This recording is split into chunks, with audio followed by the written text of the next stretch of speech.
Imagine the person who's supposed to love you most in this world picking up the phone and systematically destroying your career with calculated lies. Not a stranger, not an enemy, your own mother. And she did it with a smile on her face, thinking she'd broken me forever. But what happened next? Let's just say some people should be very, very careful about underestimating the children they try to destroy. If you've ever been betrayed by family, if you've ever had someone try to tear down what you built, this story is going to hit you right in the gut. Smash that like button if you believe in rising above toxic people, and subscribe, because this revenge story has a twist that'll leave you speechless. My name is Judy, and I used to believe that success shared with family was success doubled. God, was I naive. I was 25, working at Pinnacle Marketing and absolutely loving every second of it. The energy, the creativity, the rush of closing a big client. It was everything I'd dreamed of since college. I was hungry, driven, and apparently good enough that after just 18 months, they promoted me to team lead. I remember that day perfectly. The way the afternoon sun streamed through the conference room windows when Lucas, my boss, called me in. The slight tremor in my hands as he slid the promotion letter across the mahogany table. The surge of pure joy when he shook my hand and said, "Congratulations, Judy, you've earned this." I couldn't wait to share the news. I practically floated home, already imagining my mother Grace's proud smile, the way she'd probably call all her friends to brag about her successful daughter. We had our weekly dinner planned that night, and I walked into her pristine dining room with champagne and the biggest grin of my life. "Mom, I have incredible news," I announced, setting the bottle on her perfectly polished table. "I got promoted to team lead at Pinnacle, can you believe it?" The silence that followed wasn't the stunned, happy silence I expected. It was something colder. Grace looked up from her plate, and instead of joy in her eyes, I saw something that made my stomach drop. Contempt. "Don't act like it's your talent," she said, her voice dripping with condescension.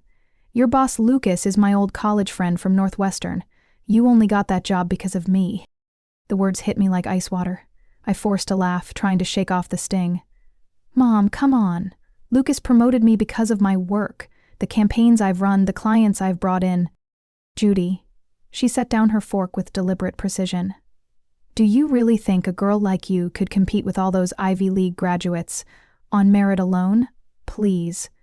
Lucas hired you as a favor to me. This promotion is just him being polite." Something cracked inside my chest. Not broke, not yet, just cracked, like the first hairline fracture in glass before it shatters completely.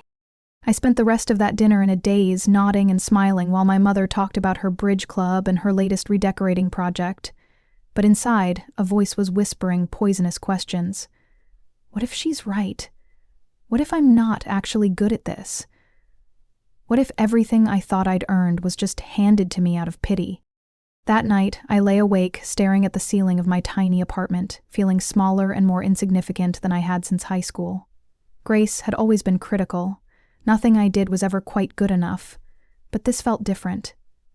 This felt like she was actively trying to diminish something beautiful in my life. But I pushed those thoughts away. I had work to do, campaigns to run, a team to lead. I threw myself into my job with even more intensity, determined to prove, to myself if no one else, that I belonged there. For 3 months, everything was perfect.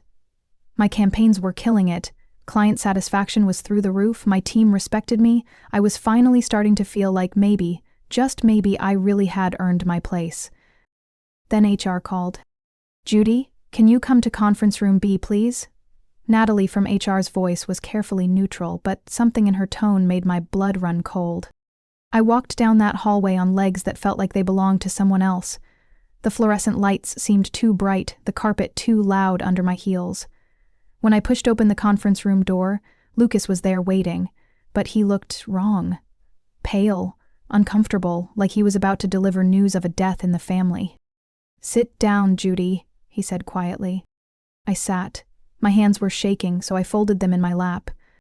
"We've received some troubling complaints about you," Natalie began, consulting a file thick enough to choke on. "Allegations of misuse of company funds, questions about your honesty and integrity." The room started spinning. "What?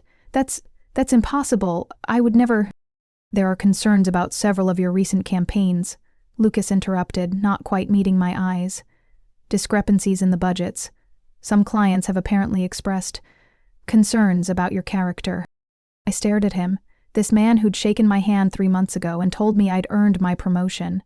"Lucas, you know me. You know the work I do. Where is this coming from?" He shifted uncomfortably. Natalie cleared her throat. "We can't disclose the source of the complaints, but they come from someone who knows you well. Someone who felt they had to speak up despite the personal cost. Someone who knows me well." The pieces started clicking together in my mind, but I wouldn't believe it yet. "I need to see evidence," I said, my voice stronger than I felt. "Financial records, client complaints, something concrete." "The investigation is ongoing," Natalie said. "In the meantime, we're placing you on administrative leave pending the outcome." Administrative leave. The kiss of death in the corporate world. I walked out of that conference room in a fog. My colleagues wouldn't make eye contact. My team looked confused and worried.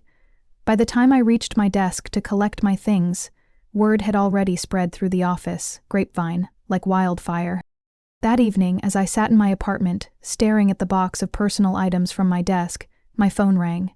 It was Alice, one of the junior account managers who'd always been friendly. "Judy," she whispered.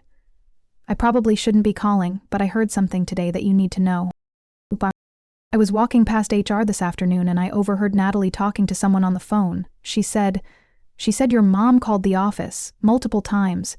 She told them she was ashamed to admit it, but as your mother, she knew you better than anyone, and that you were a thief. She said even she couldn't trust you with money. The phone slipped from my numb fingers and clattered onto the floor. My own mother, the woman who gave birth to me, raised me, was supposed to love me unconditionally. She had systematically destroyed my career with calculated lies. The investigation dragged on for 2 weeks. 2 weeks of me sitting in my apartment, watching my savings dwindle, applying for jobs that would never call back because word travels fast in the marketing world. 2 weeks of sleepless nights and panic attacks and questioning everything I thought I knew about my life. Then Lucas called. His voice was formal, distant. "Judy, I'm sorry, but we won't be able to continue your employment with Pinnacle. The allegations, well, we can't ignore them. Your last paycheck will be mailed to you." He hung up before I could respond. I was 26 years old, unemployed, and professionally destroyed, all because my mother couldn't stand to see me succeed. That night, I drove to Grace's house. My hands were steady on the steering wheel, not from calm, but from a cold fury that had crystallized into something harder than diamond. She opened the door with that same smug smile she'd worn at dinner 3 months ago. "Juby, what a surprise. You look terrible, sweetheart." I walked past her into the living room, where I'd shared so many family dinners, so many moments I'd thought were filled with love. "Did you do it?" I asked quietly. "Do what?" But I could see it in her eyes, the guilt, the defiance, and underneath it all, satisfaction. "Did you call my office? Did you tell them I was a thief?" For a moment, I thought she might deny it. Part of me hoped she would, because that would mean this was all some horrible misunderstanding, some cosmic mistake that could be fixed. Instead, Grace straightened her shoulders and looked me right in the eye. "That job was never yours, Judy. I gave it to you as a favor to an old friend. I can take it away just as easily." Her voice was matter-of-fact, like she was discussing the weather. "Maybe this will teach you not to forget who made you." The last piece of my old life cracked and fell away. "You're my mother," I whispered. "And you are my daughter, which means everything you have, everything you are, comes from me. I was reminding you of your place." I stared at this woman who looked like the person who'd raised me but was clearly a stranger, someone so toxic, so threatened by her own child's success that she'd burn it all down rather than watch me fly. "Okay," I said finally. Grace blinked, clearly expecting tears, or pleading, or rage. "Okay? Okay. Now I know exactly who you are." I turned toward the door. "And now you'll find out exactly who I am." I left her house that night and never looked back. The next 3 years were the hardest and most transformative of my life. I spent the first month crying, grieving not just my career but the mother I thought I had. Then I got angry. And then I got to work. I started freelancing from my cramped studio apartment, taking any project I could get: a logo design for a corner bakery, social media management for a small gym, copy for a local restaurant's website, $20 jobs, $50 jobs, anything to pay rent and buy ramen. I worked 18-hour days. While other people my age were out at bars and parties, I hunched over my laptop in my kitchenette, learning everything I could about digital marketing, SEO, brand development, client acquisition. I read every industry blog, took every free online course, absorbed knowledge like a sponge. Word started to spread. The bakery owner recommended me to her friend who owned a boutique. The gym owner's wife needed help with her catering business. Small jobs became bigger jobs.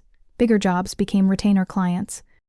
I reinvested every single dollar back into the business. Better equipment, professional software, an actual office space, tiny but mine. My first employee, Marilyn, a brilliant graphic designer who'd been laid off from her agency job. By year 2, I had 5 employees and was turning down clients. By year 3, Nova Creative Marketing had 15 people and a client list that would make Pinnacle jealous. I built it all myself. No favors from family friends, no shortcuts, no lies. Just talent, determination, and the kind of focused rage that can power a small city. Every late night, every rejected proposal, every moment of doubt, I channeled it all into making myself untouchable. Because Grace had taught me the most valuable lesson of my life.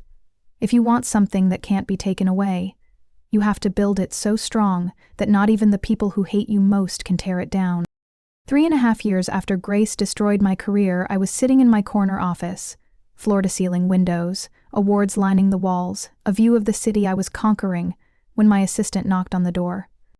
"Judy, there's a meeting request that just came in. It's from Pinnacle Marketing. They want to discuss a potential partnership." I looked up from my laptop. Pinnacle Marketing, my old company, the one that had fired me based on my mother's lies. "Who's the contact?" I asked. "Lucas Morrison. He's listed as senior partner." Lucas, my former boss. The man who'd trusted my mother over me. I leaned back in my chair, a slow smile spreading across my face. "Schedule the meeting. And do me a favor, send an invitation to one more person." "Of course. Who should I add?"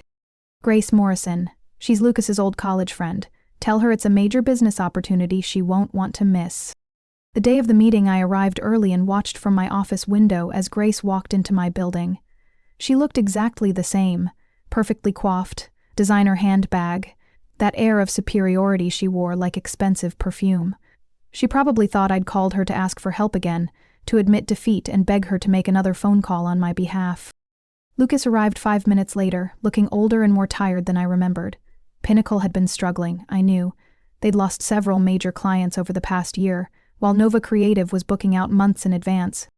I let them sit in the conference room for exactly 10 minutes before I walked in. The look on Grace's face was worth every sleepless night, every moment of doubt, every tear I'd shed in that tiny apartment. She went sheet white, her mouth opening and closing like a fish. Lucas stood up uncertainly. "Judy, I have to say, when I heard you were the CEO of Nova Creative, I could hardly believe it. Your reputation in the industry is impressive." "Thank you, Lucas." I sat down at the head of the conference table, my conference table in my building, where I made the decisions. "I understand Pinnacle is looking for a marketing partner." "Yes, we've been having some challenges lately. Client retention, market share. Your company's success has been remarkable, and we were hoping that I could save your failing business." I smiled pleasantly. "Tell me, Lucas, what changed your mind about my character? Last time we spoke, you were concerned about my integrity." The room went dead silent. Lucas stared at his hands. Grace looked like she wanted to disappear through the floor. "Judy, I want you to know that I've always regretted how things ended between us. If I could go back, you'd trust the lies of a woman who was so threatened by her own daughter's success that she'd rather destroy it than watch me thrive?" I turned to look directly at Grace. "Do you remember what you told him, Mom? That I was a thief? That even you couldn't trust me?" Grace's voice was barely a whisper. "Judy, Today Lucas is here because I built something so successful that his company needs mine to survive. The job you told him I didn't deserve? It was just my beginning." I slid the partnership contract across the table. "This time, you can't take it away." Lucas signed the contract with shaking hands. Grace sat frozen, finally understanding that the daughter she'd tried to break had become the woman who could break her. Grace never apologized. She never acknowledged what she did, never showed a moment of remorse. But she didn't need to, because every day my success speaks louder than her lies ever could. Pinnacle Marketing is now a subsidiary of Nova Creative. Lucas reports to me. Grace gets to watch her old college friend take orders from the daughter she tried to destroy. I kept every dollar I earned, every client I won, every award I received. I built an empire from the ashes of the career she burned down, and now she has to live with the knowledge that her cruelty only made me stronger. That's the thing about trying to break someone who refuses to stay broken. You don't get to control the shape they take when they rebuild themselves. Sometimes revenge isn't about hurting the people who hurt you. Sometimes it's about succeeding so spectacularly that they have to choke on the sight of what they tried to prevent.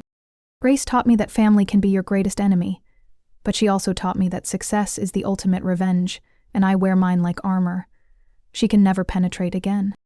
If this story proves anything, it's that the best revenge is massive success. Drop a comment telling me about a time someone underestimated you. Hit subscribe for more stories of people who rose above toxic family, and remember, sometimes the people who try to tear you down are just showing you exactly how high you're meant to climb.